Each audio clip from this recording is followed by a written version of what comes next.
Okay, so we will discuss question of trust. A question of trust. This is for 10th class and chapter number 4 from the second book.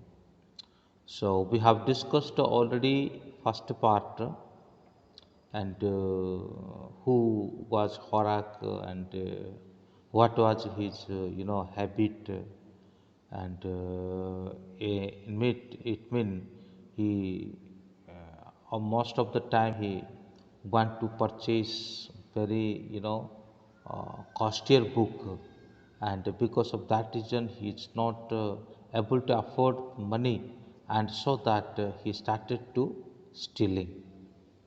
Okay, so he was making a plan to enter to a particular home. Okay, enter to a particular home. And now, after making the plan, just he started to enter the home. There were about 15,000 pounds worth of jewels in the grand safe. ये जो grand safe में करीब करीब कितना है कि 15,000 pounds है ना, 15,000 पाउंड्स ऑफ ज्वेल्स है। If he sold them one by one he expected to get at least 5,000 enough to make him happy for another year। अगर वो इसे बेचेगा तो लगभग उसको कितना मिलेगा कि 5,000 है ना पाउंड्स मिलेगा, जिसके चलते और एक साल पूरा उसके लिए और कोई मेहनत करना नहीं पड़ेगा, यानी एक साल के लिए उसका पूरा जो है और आवश्यकता पूरा हो जाएगा। देर वर 3 very interesting books coming of for sale in the autumn. फिर वो कहता है कि 3 विशेष किताब जो है वो ऑटम में रिलीज होने वाली है। Now he would get the money he wanted to buy them. तो फिर उसके बाद वो सोचता है कि वो सारी किताब को वो खरीद लेगा इस चोरी को अंजाम देने के बाद। He had seen the house keeper hung the key to the kitchen door on an house hook outside.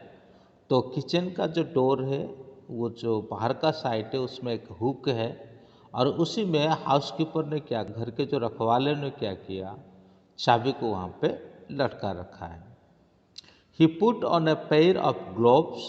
फिर जो ग्लव्स होता है ना हाथ में जो पहनते हैं हम, तो एक जोड़ा वो ग्लव्स को पहन लेता है। Took the key and opened the door. फिर उसके बाद वो चाबी को लेता है और दरवाज़ा को खोल देता है।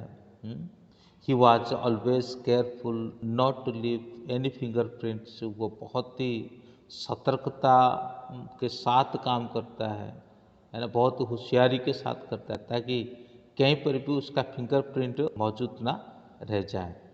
ए small dog was laying in the kitchen.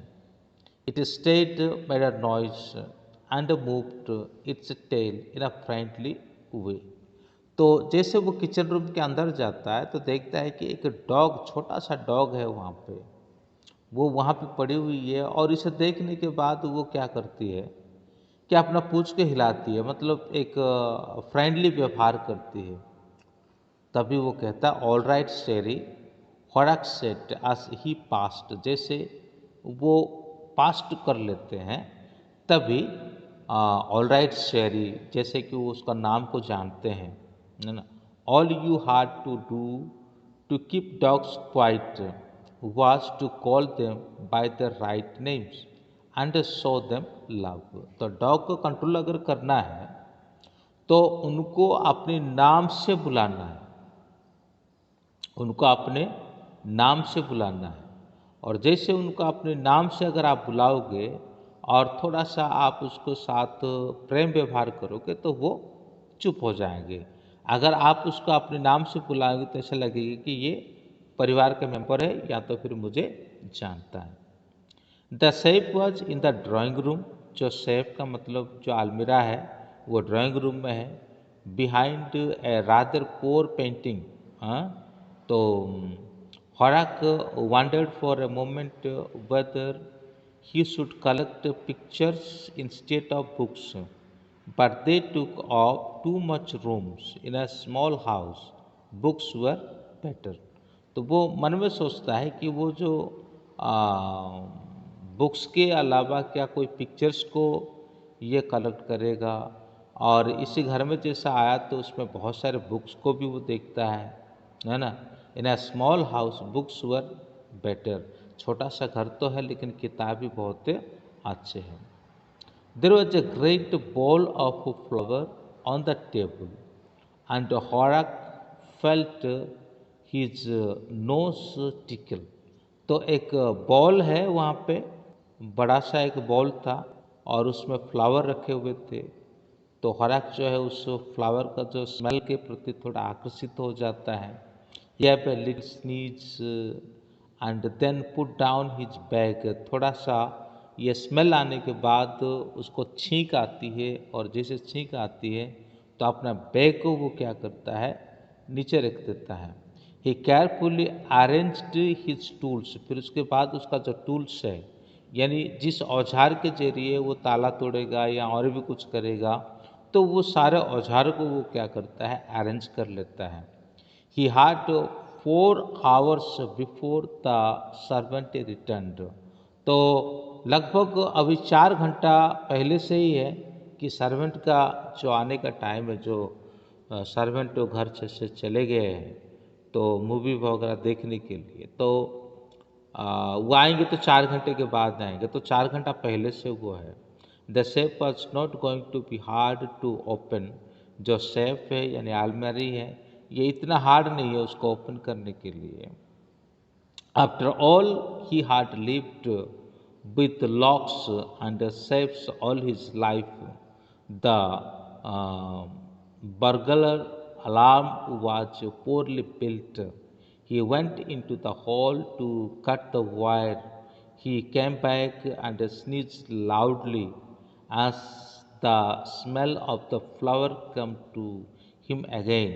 तो वो चला जाता है, एक अलार्म का जो वायर है वो काट देता है। काटने के बाद फिर से वापस आता है, तो वहाँ जो फ्लावर होता है, फ्लावर का स्मेल से उसको फिर से छींक आ जाता है। How foolish people are when they own valuable things, Horak thought. A magazine article had described this house giving to a plan of all the rooms and picture of this room. The writer had even mentioned that the painting hide a safe. तो एक magazine में क्या है कि इस मकान के बारे में लिखा हुआ था, और पूरे सब कुछ मकान के जो हर चीज़ों के बारे में वर्णन किया हुआ था।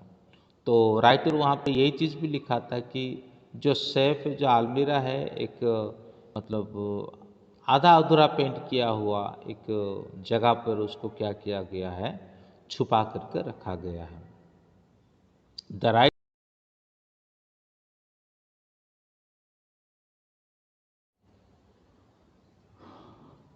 तो राइटर क्या करता है यहाँ पे, पूरा आर्टिकल्स को क्या कर रखा है, वो वर्णन कर रखा है।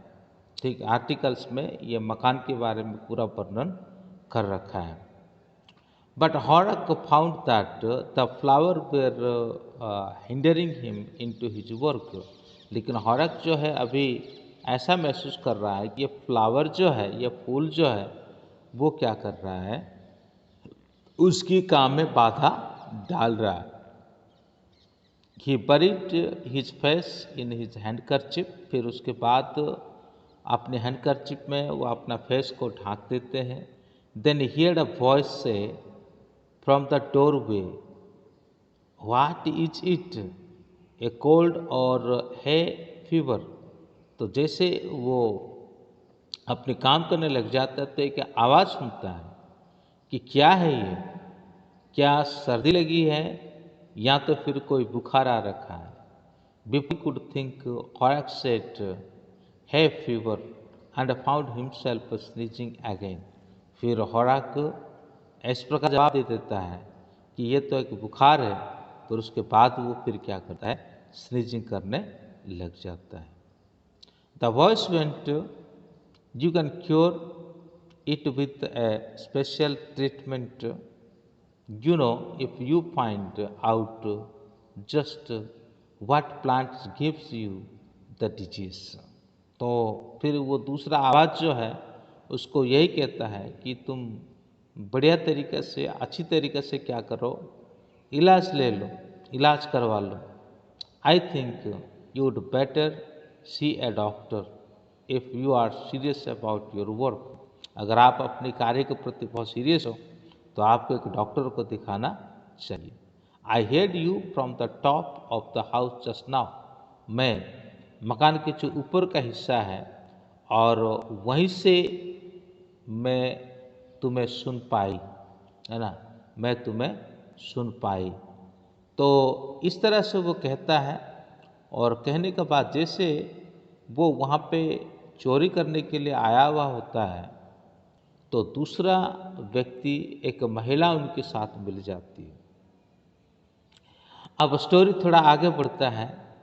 ये महिला जो है और ये उसे कई तरह के सवाल करती है, और सवाल करने के दरमियान फिर ये एक दूसरे के साथ जवाब देते हैं, वो जवाब भी देता है।